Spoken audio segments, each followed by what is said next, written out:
Voltamos com o nosso DNA, dando continuidade ao tema empreendedorismo na gestão pública. Hoje eu estou recebendo aqui o gestor e consultor público Carlos Martins. Carlos, deixando um pouquinho de lado, né? Deixando um pouquinho não, porque você é técnico, né? Mas vamos deixar claro que a gente está deixando de lado aqui questões político-partidárias. É muito importante que a gente comece a dialogar com um pouco mais de maturidade, né? Acerca aí do que impede, de fato, o crescimento, o avanço do nosso país. Qual a sua visão sobre as principais causas dessa desaceleração e desse baixo crescimento do nosso país? O maior problema da administração pública brasileira, isso são dados oficiais, foi uma pesquisa feita, é a ineficiência. E a ineficiência, principalmente em cidades pequenas, ela está ligada ao patrimonialismo, ao amadorismo. Eu coloco lá o meu amigo, aquele que é do meu grupo, e muitas vezes ele não tem uma capacidade técnica para desenvolver o trabalho ali naquele órgão público. E isso acaba gerando a corrupção, né? Corrupção é que corrói, é que destrói o nosso país, que destrói a nossa sociedade. E um problema que nós já falamos aí é o Estado-mãe, é aquele que abraça todo mundo. E o Estado está sobrecarregado. E as pessoas não entendem que nós precisamos descentralizar isso. Algumas coisas o Estado não precisa fazer. Tu quer ver um exemplo? Eu gosto muito de usar exemplo prático. Eu trabalho fora e eu preciso de uma pessoa para cuidar da minha casa. O que é mais eficiente? O que é mais vantajoso? Eu pagar alguém para trabalhar ou eu fazer o trabalho? Eu pagar alguém que é especializado que vai fazer só aquilo ali. Então o Estado ele tem que se deter em algumas coisas que são as funções do Estado. Segurança pública, defesa, né, o controle monetário. E ele ser o gerenciador das outras demandas, como que pode descentralizar. Por exemplo, a saúde, a educação pode ser descentralizada e várias outras coisas a gente pode tirar das mãos do poder público. O Brasil hoje tem em torno de 150 empresas estatais, é um absurdo. A maioria delas dá prejuízo. Agora, até eu fiquei sabendo, saiu uma informação do governo, nesse último período todas as empresas estatais deram lucro, coisa que há muitos anos a gente não ouvia. Eu vivenciei a época lá na década de 90, onde eram nem sei quantas empresas estatais e eram só para servir de cabide de emprego. Então nós precisamos remodelar esse Estado. E isso é doloroso, a gente vai mudar toda uma estratégia do governo. Isso demora tempo.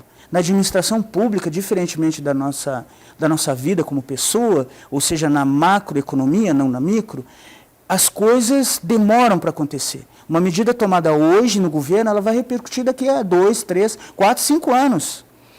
Até uma medida que o governo federal toma hoje, ela vai chegar aqui no município, na minha vida, na minha família, às vezes daqui a 5 anos. Então isso vai demorar um tempo, mas desde que as coisas sejam feitas da maneira adequada, com caráter, com honestidade e sem esse viés ideológico. Então eu sou defensor disso, ser técnico, assumir um cargo público, a questão ideológica, partidária, fica de lado. Tem uma questão que você coloca também muito nas suas falas, né, que é em relação à causa relacionada com a instabilidade política e administrativa. Exatamente. Essa instabilidade a gente pode vivenciar isso em Teresópolis. Eu já estou aqui há 16 anos, mas eu já venho a Teresópolis desde 1986, ou melhor, 96. Que foi a primeira vez que eu vim aqui, e eu percebi que mudou muito. E Teresópolis, ela não tem uma sequência, diferentemente de outras cidades, ela não tem uma sequência de governos.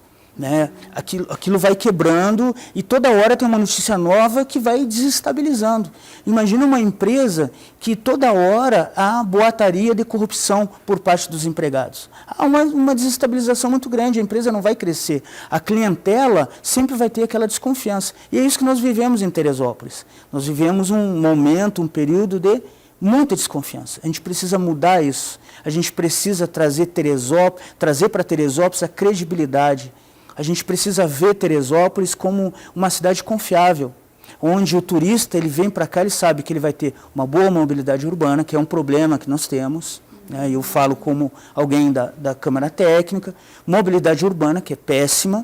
Nós temos um problema de segurança pública que está aumentando assim, absurdamente. A gente está vendo crimes acontecendo todos os dias em vários lugares. Estão invadindo casas em Teresópolis, casas. A gente tem visto um problema de desemprego e informalidade muito grande.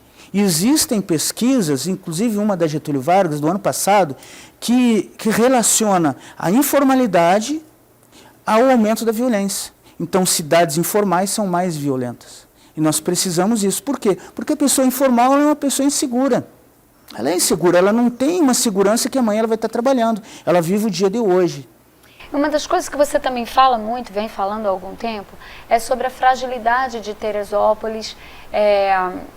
Talvez essa é uma fragilidade de Teresópolis, mas a gente pode falar, né, de uma forma ampla, dos municípios de maneira geral, que é quando o município não tem representante no legislativo, né, tanto estadual quanto federal. Que implicações você acha, ou que impacto de fato a ausência dessa representação pode trazer para um município? Eu dentro da UAN, né, como eu falei, a descentralização, a gente trabalha com a paradiplomacia, ou seja, a gente buscar ser um diplomata de Teresópolis fora de Teresópolis. Até semana passada, quinta-feira, eu fui convidado pelo presidente do Senar para a inauguração de uma embaixada em Brasília. Eu tive o prazer, né, de ser uma das autoridades, ou a única autoridade, né, botaram lá no meu crachá autoridade, eu fiquei honrado, né, que autoridade é Deus na nossa vida.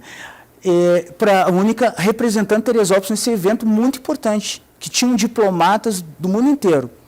E lá eu conversei tive a honra de conhecer e conversar com ele, diplomata, o embaixador, né, tinha embaixadores, o embaixador de Israel, e ele já vem em Teresópolis, a gente nem sabia disso, né? Então, a gente precisa dessa representatividade fora. Mas não eu, Carlos, uma pessoa particular, nós precisamos levantar pessoas que tenham a legalidade, tenham a responsabilidade de nos representar fora, para trazer emendas parlamentares, fazer acordos com outros estados, com empresas, órgãos internacionais. A gente precisa. Bagé, a minha cidade, Rio Grande do Sul, ela tem a metade do tamanho de Teresópolis. Ela tem um deputado federal, que é o Afonso Ran, já está há mais de 20 anos lá, e 2 deputados estaduais. E um deles já está há mais ou menos assim também uns 20 anos. Então, ela consegue trazer coisas, eles conseguem trabalhar alinhados com o poder público, independente de quem seja, né, municipal, com o prefeito. E a gente precisa disso. E você fala mesmo, né? Menciona que uma das bandeiras da UAN é a diplomacia descentralizada. Descentralizada. Né? Por que você levanta tanto essa bandeira? Para não haver a corrupção, o envolvimento, a promiscuidade política. Porque no momento que eu falei com o prefeito outro dia, numa reunião que eu estive com ele, que a UAN não é para ficar batendo na porta do prefeito, não. Ela é para buscar outro. Ele disse, pode bater, senão, mas não é esse o objetivo. Em alguns momentos, a gente precisa do poder público municipal. Não só prefeito, vereadores, como questão aí dos Amigos da Água de Terê, que é um braço da UAN, nasceu dentro da UAN, a gente está lutando, dando embasamento técnico para esse processo não digo privatização, mas de concessão de água e esgoto.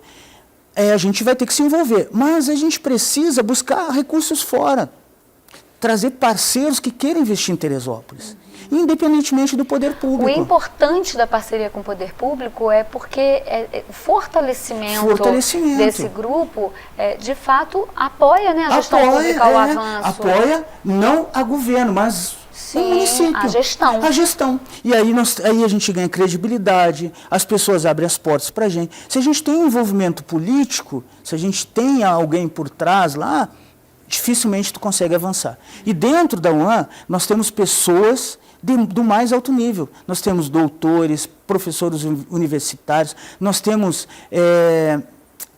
analistas ambientais de órgãos estaduais, tem várias pessoas, tem pessoa do povo, que é importante, que eu costumo falar, a maior escola do gestor público é lá no meio do povão, é onde eu gosto de estar. Muito bom. Olha, eu estou achando muito interessante, né? Eu queria que vocês ficassem atentos a isso. A gente está falando de empreendedorismo na gestão pública e o viés central dessa entrevista é a gente falar sobre o movimento social. Olha que interessante, a gente está falando de um movimento que ele fortalece a gestão pública num perfil diferente. A gente está falando de um sistema de governança mais amplo, né? De uma consciência mais ampla. Vem fazer parte disso. A gente vai fazer uma paradinha e a gente volta já já.